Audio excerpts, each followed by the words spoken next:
Ai, meu sertãozinho velho sofredor, terrazinha pesada da gota, terra mole, volte.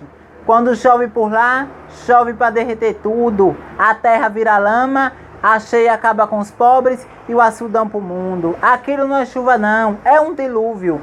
E quando não chove é pior, meu chefe. Um verão brabo, lascado, torrando tudo que era verde.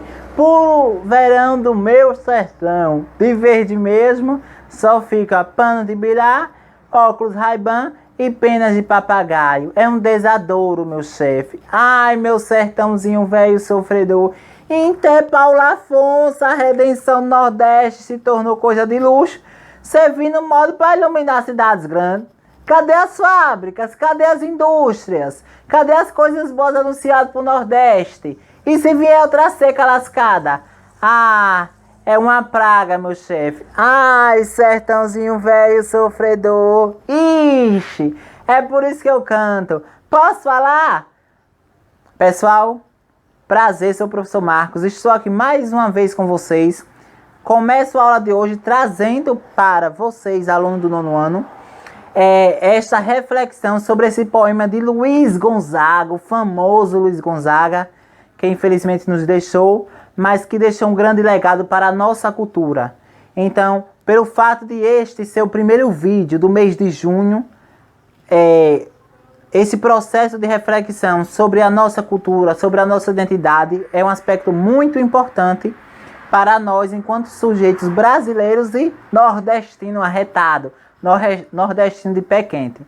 Então, é uma forma de tentar amenizar o distanciamento, né? É uma forma de tentar amenizar o distanciamento de nós para com o mês de junho, voltado para a questão dos festejos juninos, né? Da questão das quadrilhas, das festas, né? Da fogueira, do milho quente. Então, tudo isso é uma forma de trazer à baila, de trazer à tona essas relações sociais que pertencem a nós. Por mais que devido à pandemia houve o processo de interferência, mas é algo pertencimento, né? É um aspecto, é uma cultura de pertencimento para nós. Então, que a questão do mês de junho e o nosso São João não cair no processo de esquecimento, pelo contrário, que ele revive, que ele resiste por muitos e muitos tempos, né? Quem é que não gosta daquela canjica, daquela pamonha, daquele bolo de milho, daquele bolinho de leite perfeito, aquele milhinho assado junto com a família? Você pode estar muito bem fazendo em casa, isso não interfere em nada, tá? Mas vamos lá para o conteúdo de hoje. Certamente eu tenho certeza que vocês já ouviram falar, mas não sabiam, ou talvez já esqueceram, que teve origem na República Velha, ou se não, na Primeira República, tá? Qual é o assunto de hoje? Isso mesmo, urbanização e modernização na República Velha. Play, pausa aí. Vá lá no seu caderno, pegue seu caderno, seu lápis, sua caneta, beba um copinho de água, pegue o seu livro de história, tá? E abra ele na página 46, capítulo 1, página 46. Vamos lá, Maria, vamos lá, Joãozinho, vamos lá, Mateus, Paulo, Ricardo, Yasmin, Ingrid, vamos todo mundo aí pegar o caderninho e vamos estudar. Vamos colocar a mão na massa aqui com o arraiar da história. Uai, moça! Bora lá? Pronto. Pessoal, olha, voltando aqui a algo mais sério mesmo. Urbanização e modernidade. Toda vez que eu falar a questão de urbanização, vocês coloquem aí na mentinha de vocês, na cabecinha de vocês, que é a questão da limpeza, da coleta de lixo, do saneamento básico, da rede de esgoto, da iluminação pública, urbanização. Quando eu falar modernidade, eu estou relacionando sobre os transportes públicos, tá? A industrialização, a questão das indústrias. Então, são dois aspectos diferentes, mas que os dois têm semelhança. Os dois andam assim, ó. Então, vamos lá para a República Velha? Bora lá. Primeiro, professor, o Rio de Janeiro, ele era a capital do Brasil. Não era Brasília nesse período aí. Coloque seu caderno. Capital do Brasil durante a República Velha, Rio de Janeiro, tá? Rio de Janeiro era o palco das atenções, pelo fato dela ser a capital. Então, os países da Europa, quando vinham para o Brasil, tá, os imigrantes, eles paravam sobre o Rio de Janeiro, porque Rio de Janeiro era o berço da política, era o berço das discussões, era o berço do debate, porque era a capital. Mas o Rio de Janeiro, se tratando de estrutura, dos prédios, das casas e das condições de moradia, era totalmente caótico. O Rio de Janeiro não tinha estrutura, não tinha modernidade, não tinha urbanização, como algumas cidades da Europa, como várias cidades da Europa já tinham. Então, quando as autoridades pararam para refletir com a influência da Europa, perceberam que para que Rio de Janeiro entrasse em um processo de crescimento econômico, se tornasse rico e expansão, era preciso destruir os prédios, destruir as casas e as moradias velhas que tinham no centro da cidade. Imagina aí você chegar em uma capital de um país extenso como o Brasil e você perceber que os prédios não estão de acordo, ou que não estão caindo, estão em declínio, não tem fachada, pois as características do Rio de Janeiro, da cidade, eram características coloniais, eram características voltadas para o Império. Então, se o Brasil evoluiu politicamente, era preciso reformar, era preciso pensar em uma nova forma, trazer uma beleza para a cidade do Rio de Janeiro, mas que essa beleza era arquitetônica. Temos aí um problema. Mas que esse problema, o modo de como foi solucionado, foi errado. Sabe como foi que as autoridades fizeram esse processo de reforma no Rio de Janeiro? Destruíram todos os prédios, todas as casas e todos os cortiços do centro do Rio de Janeiro. E aí fica aquela pergunta: professor, e o que foi que eles fizeram com os moradores? Pessoal, aproximadamente 620 famílias que moravam no centro. Essas famílias eram pobres, pessoas pobres e pequenos comerciantes. Eles foram expulsos daquela área do centro do Rio de Janeiro e passaram aí para as favelas. Então é nesse período aí que surgem as primeiras favelas do Rio de Janeiro, as primeiras favelas da capital do Rio de Janeiro. Essa imagem aí, se a gente parar para observar, que reflete muito bem, a gente fica evidente o seguinte: olha, tem saneamento básico, tem rede de esgoto? Não tem.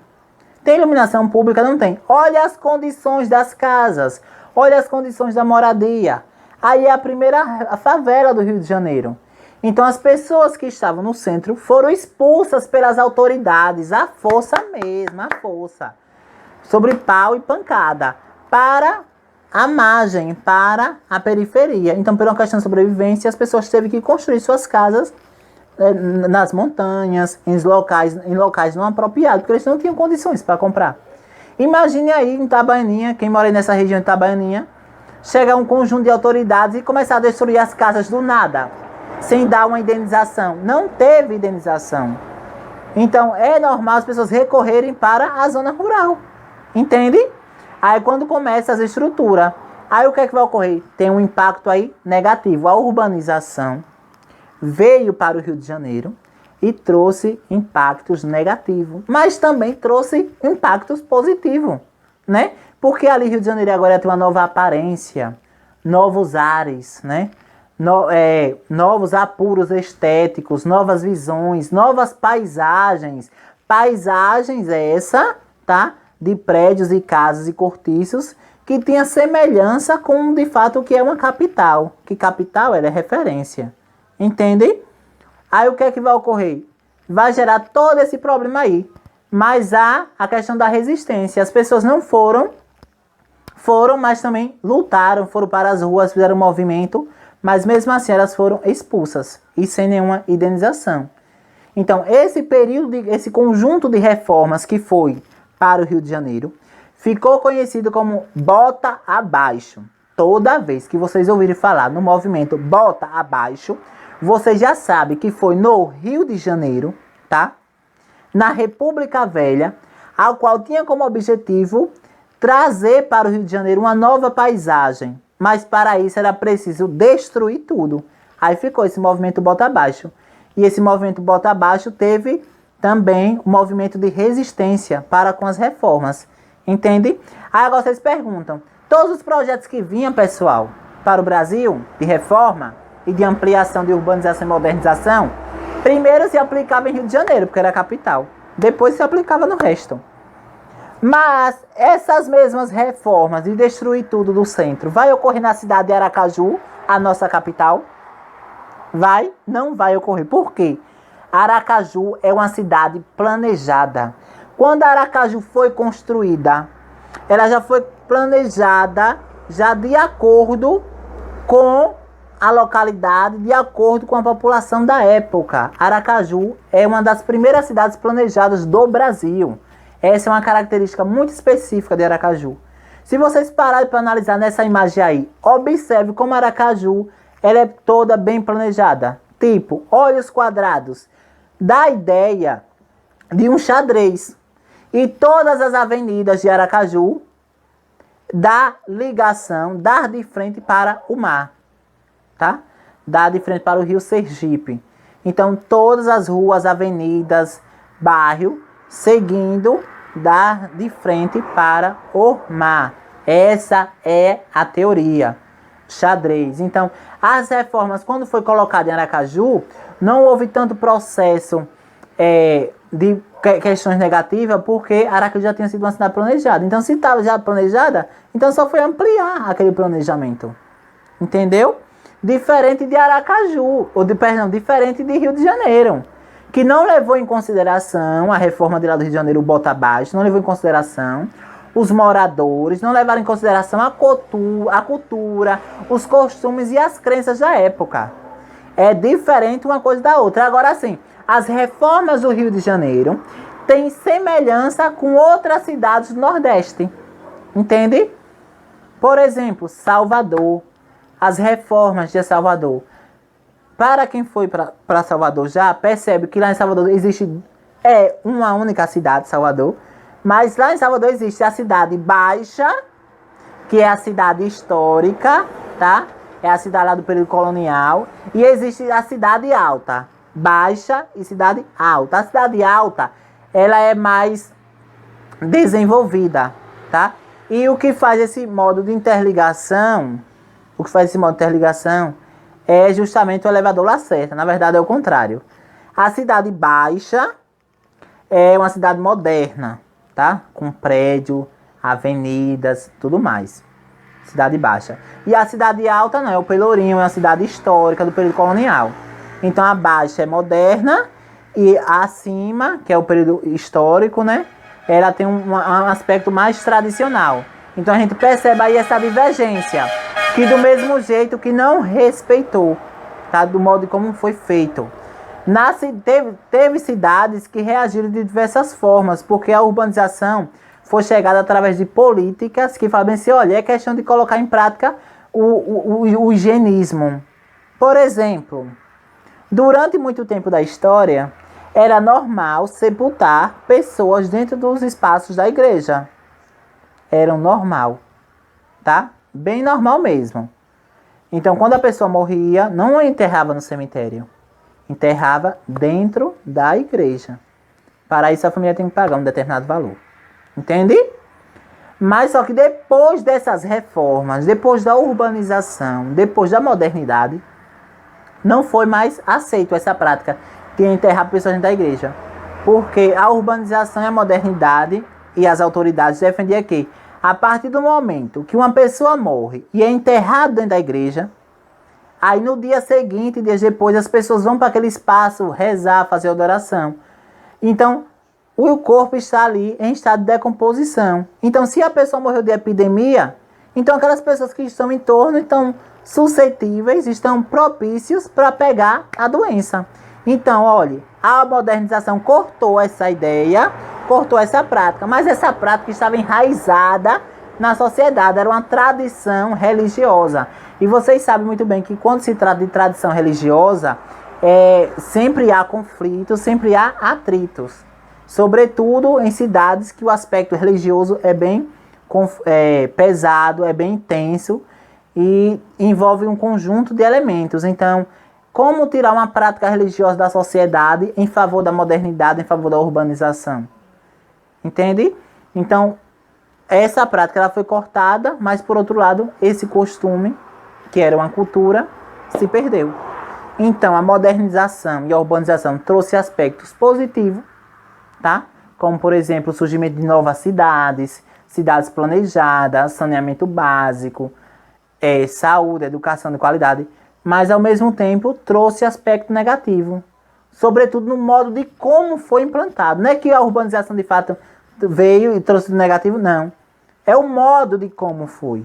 Veja que Aracaju e Rio de Janeiro são duas estruturas diferentes, mas o modo de como foi implantado é o que faz a diferença também. Cá houve o planejamento, a preocupação de se planejar, mas só que em Rio de Janeiro não teve essa preocupação.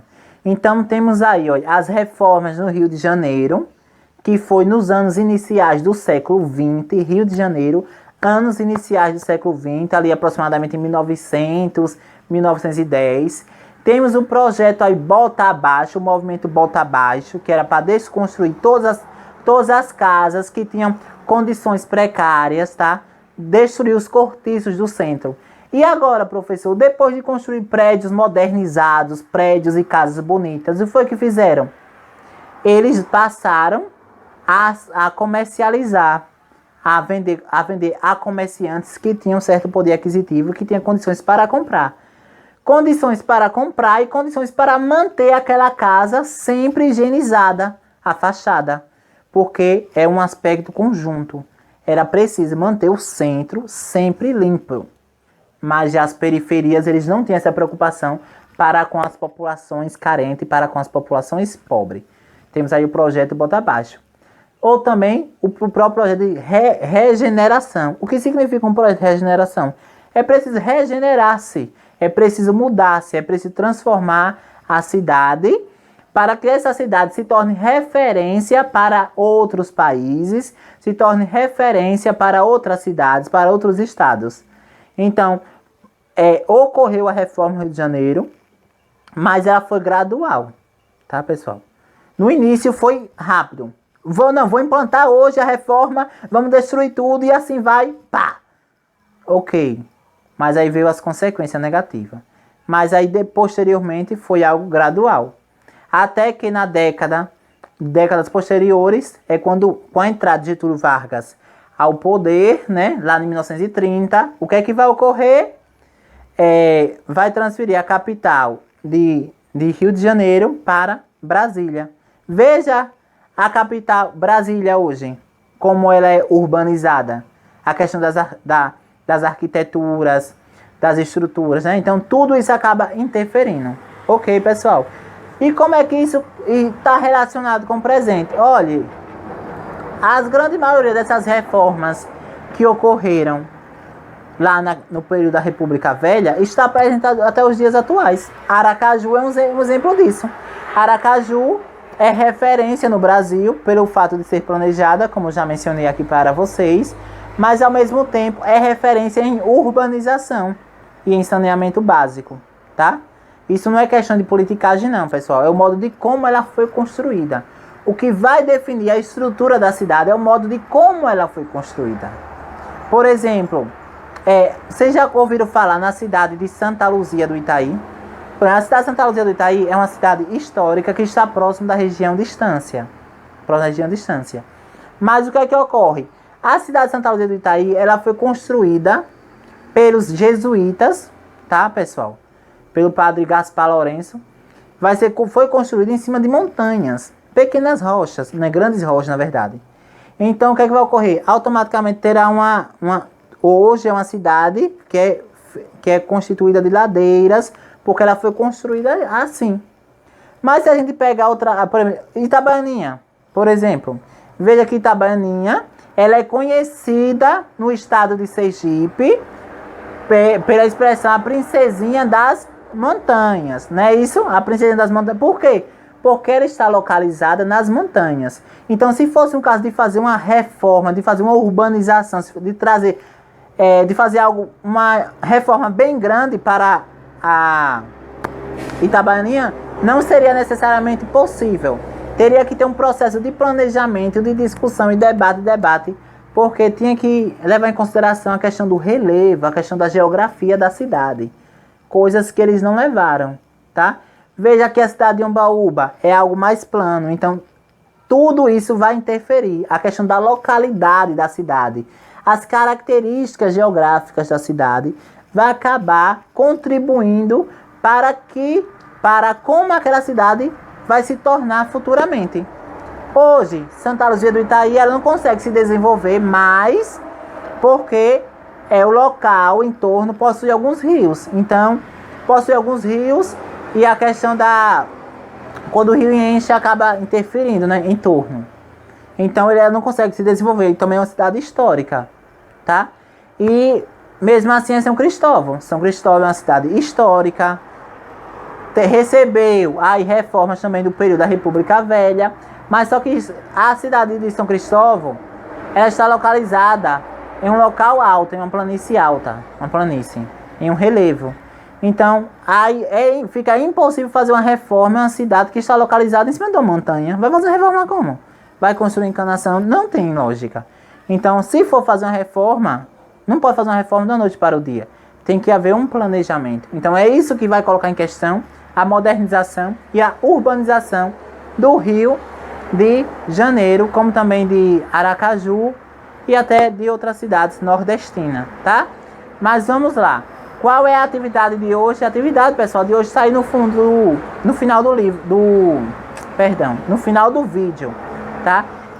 Primeiro, vocês vão responder aí, ó, veja que tem as perguntas, definir o que é urbanismo, não é isso? Tá aí especificando tudo. O que foi o movimento Bota Abaixo, tá? Como foi que ocorreu as reformas, como é que estava, quais eram as condições e situações do Rio de Janeiro. Olha, o Rio de Janeiro não tinha saneamento, não tinha escoamento, não tinha condições suficientes para atender toda a população, as estruturas e as casas estavam decaindo, uma vez que eram oriundas, que tinha origem do período colonial. Então tudo isso aí você vai responder lá no final. Vocês vão encaminhar, pessoal, essa atividade para os seus professores de história, tá? Vocês encaminham aí para os seus professores de história, ok? Os alunos que são do povoado Ilha, encaminha para o seu professor de história. Os alunos do povoado Fundão, encaminha para o seu professor de história. Os alunos do Muquem, encaminha para o seu professor de história. Mata Verde, Diamante, povoado Jardim, tá? E aí vocês vão, Sapé, Dispensa, vocês vão encaminhar para os seus professores de história. Ok? A atividade, depois de respondida. Vocês respondem no seu caderno e tira a foto bonitinho e encaminha para o seu professor de história. Ok? E outro ponto, lembrando que a página é a página 46, viu, pessoal? Desse conteúdo, as reformas do Rio de Janeiro. Ok? Da página 46. Pessoal, por hoje é só. Que esse São João, que esse mês de junho seja de prosperidade, paz, amor, respeito, tolerância, mas sobretudo saúde, né? Paciência e tranquilidade, que em breve estaremos juntos mais uma vez. Por hoje é só. Eu fico aqui curtindo o meu Luiz Gonzaga, tá? E até breve, eu espero vocês na próxima semana, ok? Valeu, nono ano!